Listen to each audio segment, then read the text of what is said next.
Firman, terima kasih Tuhan buat kesempatan yang Kau beri bagi kami untuk kami kembali merenungkan sebagian dari sabda firman. Engkau berkati agar firman ini menjadi kekuatan dan harapan iman bagi setiap kami yang mendengarkan. Dalam nama Yesus. Amin. Ya, kita lihat Matius pasal 13. Ya. Matius pasal yang ke-13 dan kita akan baca ya ayat 14. Firman Tuhan. Ya, Matius pasal yang ke-13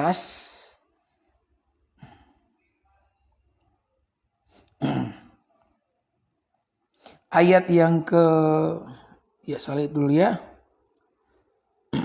Mohon maaf, maksud saya ayat yang ke-24 sampai ayat 30, tapi kita baca beberapa ayat dulu. Yesus membentangkan suatu perumpamaan lain lagi kepada mereka, katanya, hal kerajaan sorga itu seumpama orang yang menaburkan benih yang baik di ladangnya. Jadi saya khotbah dulu ya, nanti kalau saudara mau bertanya, saya akan selesai khotbah 20 menit, sesudah itu saya akan jawab pertanyaan saudara. Jadi sekali lagi, mohon maaf, tadi pagi saya tidak bisa siaran jam 7 karena ada satu dan lain hal.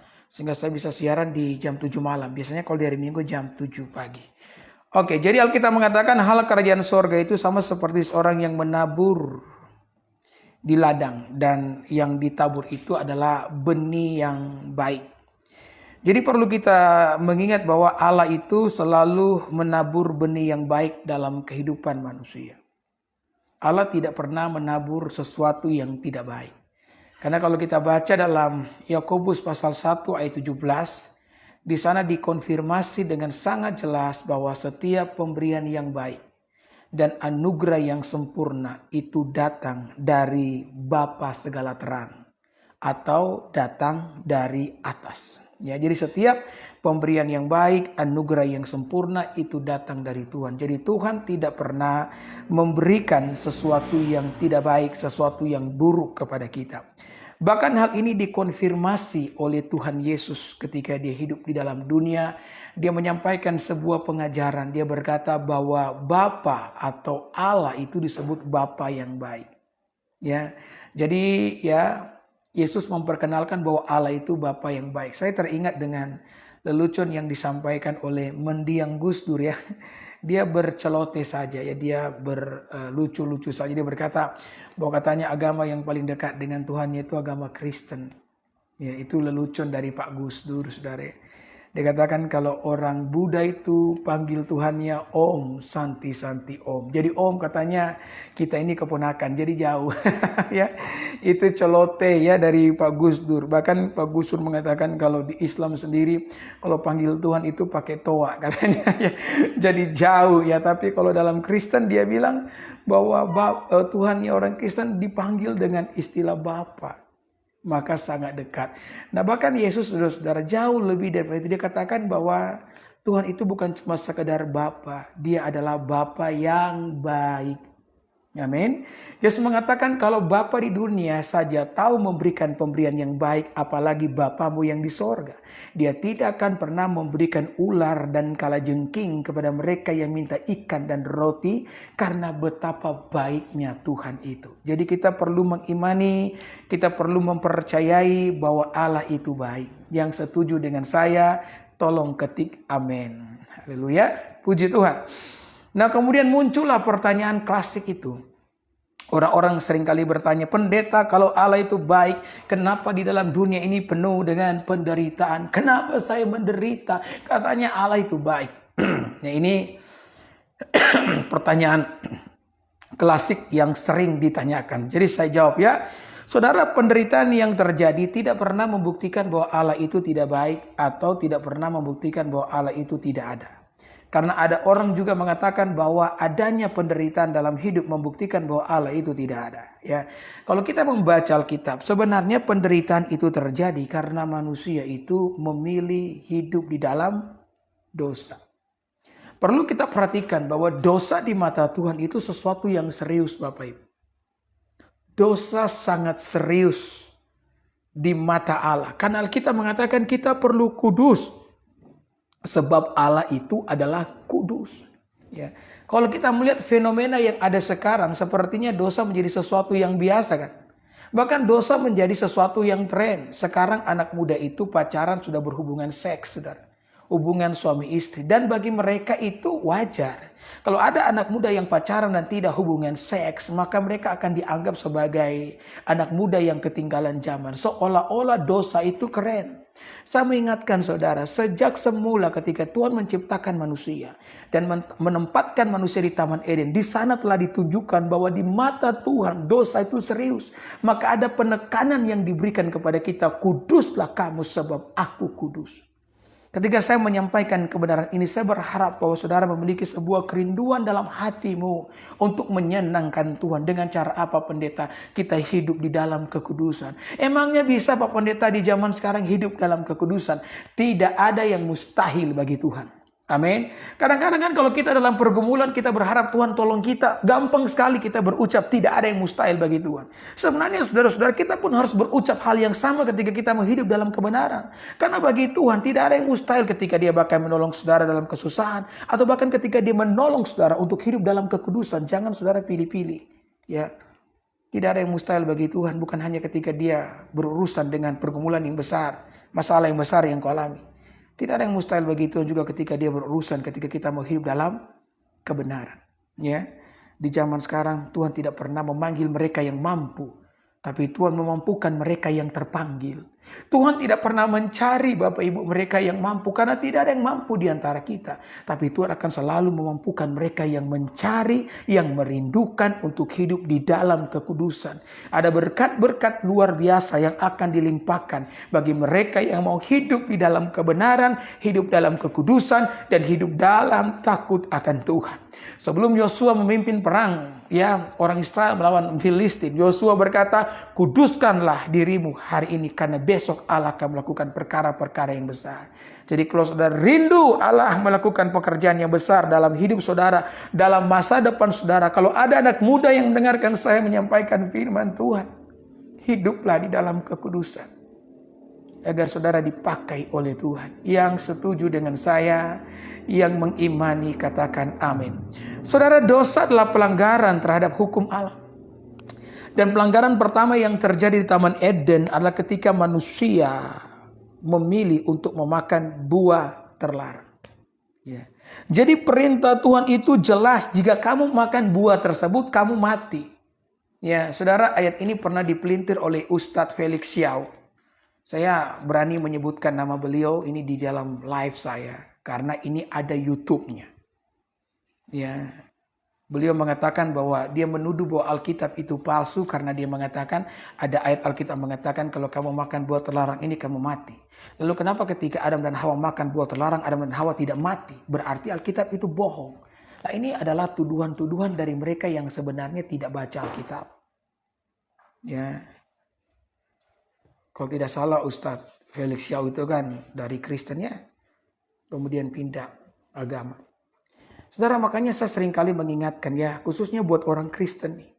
Jangan biarkan Alkitabmu berdebu, sayang sekali. Ini Alkitab ini harta yang paling berharga loh. Kita perlu membacanya, rindukan membaca Alkitab. Bahkan saudara perlu membacanya di kitab Kejadian sampai Wahyu. Saudara harus atur jadwal tiap hari. Minimal mungkin satu hari, satu pasal, selesaikan Alkitab dalam setahun. Karena itu akan memberikan gambaran utuh terhadap kita mengenai Alkitab kita sendiri. Supaya kita tidak salah memahami Alkitab. Ya. Banyak orang sudah salah memahami Alkitab. Dia mencomot-comot ayat dalam Alkitab. Seperti anjingnya membongkar sampah untuk membongkar. Untuk memuaskan nafsunya saja. Ketika dia mendapati satu ayat yang mungkin dapat mendukung ya pemikirannya mengenai Yesus bukan Tuhan. Begitu sombong ya. Ya berkoar-koar di media. Padahal mereka tidak tahu yang sebenarnya. Jadi ketika Allah berkata kamu makan buah terlarang kamu akan mati. Mati yang dimaksudkan adalah mati rohani di mana hubungan manusia dengan Allah itu terputus. Ya. Kalau cuma mati fisik ini konsekuensi yang terlalu ringan. Allah tidak akan mengingatkan Adam dan Hawa mengenai pohon pengetahuan yang baik dan yang jahat itu. Kalau konsekuensinya hanya mati secara fisik. Tetapi konsekuensi yang paling berat adalah mati secara rohani di mana hubungan kita terpisah dengan Allah. Dan itu adalah hal yang paling buruk Bapak Ibu yang dapat terjadi kepada kita. Kalau kita terpisah dengan Allah itu sendiri. Makanya apa yang terjadi dengan Adam ketika Adam dan Hawa makan buah terlarang. Iya kan? Ya. Maka mereka terbuka mata mereka dan mereka menyadari mereka telanjang, mereka tahu mereka hanya debu dan mereka tidak layak di hadapan Tuhan. Mereka lari bersembunyi. Hubungan antara manusia dan Allah ikut menjadi rusak. Maka pada saat itulah penderitaan itu mulai terjadi. Jadi penderitaan bukan karena Allah, saudara-saudara, itu tidak baik. Bukan juga karena Allah itu tidak ada. Manusia menderita karena manusia memilih melakukan yang namanya dosa. Kemudian ada orang yang berkata kepada saya, Pak Pendeta, kalau di sana tidak ada pilihan untuk berbuat dosa, maka manusia tidak akan berdosa. Seandainya di Taman Eden tidak ada pohon pengetahuan yang baik dan yang jahat, maka manusia tidak akan berdosa. Nah, saya akan jawab juga pertanyaan ini. Saudara tahu kenapa ada pohon pengetahuan yang baik dan yang jahat di Taman Eden? Karena Tuhan menciptakan manusia. Ini perhatikan ya, dengan kehendak bebas. Kalau manusia tanpa kehendak bebas bukan manusia, namanya robot namanya. Ya. Tuhan memberikan kepada kita kehendak bebas untuk memilih ya menaati Dia atau tidak. Ya. Jadi manusia dapat memilih menaati Tuhan atau tidak. Tuhan menghendaki ketaatan karena cinta, bukan karena keharusan. Maka berulang kali saya mengatakan, saudara, ketaatan itu adalah bentuk penyembahan yang paling tinggi. Saya sendiri berasal dari gereja karismatik. Saudara tahu sendiri kalau gereja karismatik Pantai Kosta, ya kan? Kalau memuji Tuhan itu paling rame, alat musik di gereja itu lengkap, tapi bukan itu yang Tuhan cari. Walaupun saya tahu memuji Tuhan itu penting. Penting sekali karena Tuhan juga suka dipuji-puji oleh umatnya yang mengalami kebaikannya. Ya, menyanyi bagi Tuhan itu penting. Orang Kristen makanya suaranya bagus-bagus ya. Hampir semua ajang pencarian bakat khususnya menyanyi dimenangkan oleh orang Kristen. Karena memang dari kecil kita diajar untuk menyanyi bagi Tuhan. Makanya suara bagus-bagus tuh. Makanya kalau punya suara bagus, memuliakan Tuhan ya. Jangan hanya nyanyi lagu putus nyambung. Ketaatan adalah penyembahan yang paling tinggi. Kenapa saya katakan ketaatan adalah penyembahan paling tinggi? Saudara, penyembahan adalah sesuatu yang dapat kita berikan kepada Allah yang Allah tidak bisa berikan kepada kita. Maksudnya apa, pendeta? Saudara, semua yang kita berikan kepada Allah kan dari Allah juga ya. Segala yang kupunya itu milik, dengan apa ku membalas kasihmu. Segala yang kupunya itu milikmu. Jadi apapun yang kita punya dalam hidup ini adalah milik Tuhan. Saudara mau kasih uang di gereja berapa banyak pun itu semua berasal dari Tuhan. Tapi namanya ketika engkau menyembah Dia, engkau berdoa, engkau menyanyi, itu adalah sesuatu yang tidak pernah Allah berikan kepada manusia. Maka penyembahan itu unik. Maka saya bisa bilang Tuhan menciptakan manusia untuk menyembah Dia. Nah, ini rahasianya. Ketika Adam dan Hawa memilih untuk tidak makan buah terlarang, berarti mereka memilih untuk taat. Dan itulah penyembahan tertinggi. Jadi adanya pohon pengetahuan yang baik dan jahat di tengah taman adalah kesempatan yang Tuhan berikan kepada Adam untuk menyembah Tuhan. Saudara, ketika saya merenungkan firman Tuhan ini, jujur saya benar-benar terharu. Ini yang membuat saya terharu. Saudara, dalam hidup kita kadang-kadang ada pohon pengetahuan yang baik dan yang jahat, di mana Tuhan telah berfirman kita tidak boleh menjamah itu. Betul enggak? Tuhan katakan kamu jangan jamah itu. Kamu jangan jamah persinahan. Kamu jangan jamah minuman keras. Kamu jangan jamah sesuatu yang menyakiti hatiku. Dan kadang-kadang saudara, apa yang Tuhan larang adalah apa yang kita suka. Dan ketika kita mencoba menahan diri, maka kita meringis kesakitan. Kita sakau, saudara-saudara. Tapi ketahuilah ketika engkau menderita karena engkau mau mengamalkan kebenaran, maka itu adalah penyembahanmu yang paling tinggi terhadap Allah, saudara. Saya tidak tahu ya saudara hari ini menderita karena apa. Tapi kalau saudara menderita karena kebenaran, maka akan ada upah yang besar bagi saudara. Jangan pernah menyerah. Ya, dengan penderitaan karena sebuah kebenaran. Ada berkat-berkat yang besar yang Tuhan siapkan bagi mereka yang mau mengamalkan kebenaran sekalipun mereka mengalami aniaya dan sebuah penderitaan. Yang setuju dan yang percaya katakan amin. Ya. Jadi pohon pengetahuan yang baik dan yang jahat itu ada sebagai kesempatan bagi Adam untuk menyembah Allah dalam penyembahan yang paling tinggi, ya kan? Jadi saya ingatkan, Tuhan tidak pernah memandang saudara-saudara denominasi mana kita berasal. Mau dari karismatika, mau dari gereja Masehika, dari manapun saudara, tidak menjadi masalah bagaimana cara kita menyembah Tuhan di dalam gereja. Karena penyembahan yang paling tinggi adalah ketaatan yang dapat engkau berikan kepada Tuhan. Haleluya. Saya berdoa biar kebenaran firman Tuhan ini benar-benar masuk dalam hatimu. Engkau mengerti, memahami itu, dan kau mulai memberikan hidup yang taat. Karena itu adalah penyembahan yang paling baik yang dapat engkau berikan kepada Tuhan. Amin. Haleluya. Kemudian ada juga yang bertanya, jika Tuhan tahu manusia akan melakukan dosa, pendeta, kenapa Tuhan harus menciptakan manusia? Kenapa Tuhan harus menciptakan manusia? Ya. Hari ini saudara beruntung karena saya menyampaikan hal-hal yang kadang-kadang menjadi pertanyaan dari banyak orang. Dan saya akan menjawab ini dalam live saya. Dan saya berharap ini juga akan memberkati saudara. Kenapa Tuhan menciptakan manusia? Manusia ada karena cintanya Tuhan. Perhatikan ini. Saudara, kita ada. Saya ada karena buah cinta daripada mama dan papa saya kan. Begitu pula dengan saudara. Kita ada karena buah cinta orang tua kita. Kita juga ada karena buah cinta daripada Tuhan. Ya, kedua orang tua kita memadu kasih, memadu cinta.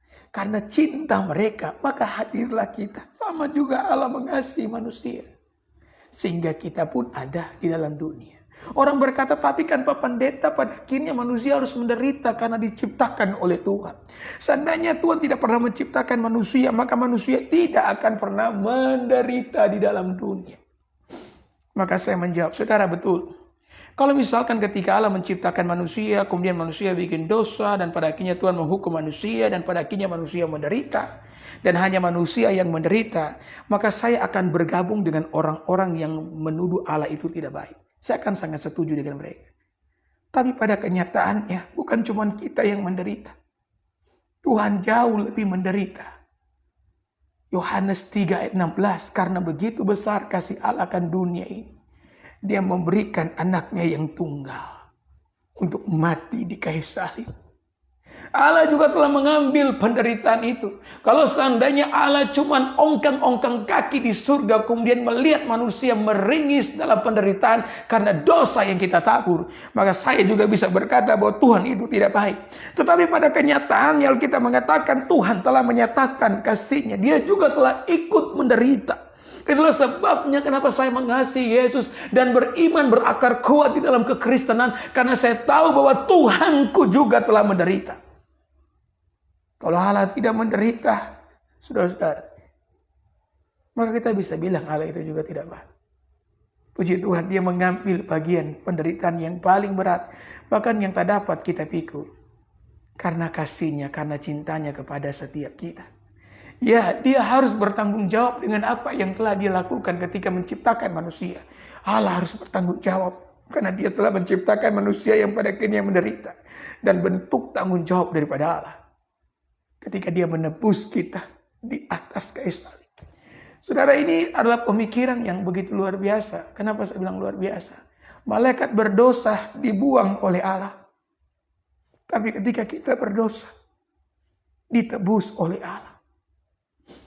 Maka para pengkhotbah, para rasul, para nabi mengatakan, siapakah aku ini Tuhan? Sehingga Engkau mau mati bagiku. Ya, jadi Tuhan itu baik. Dia mengasihi kita, mencintai kita. Haleluya, haleluya.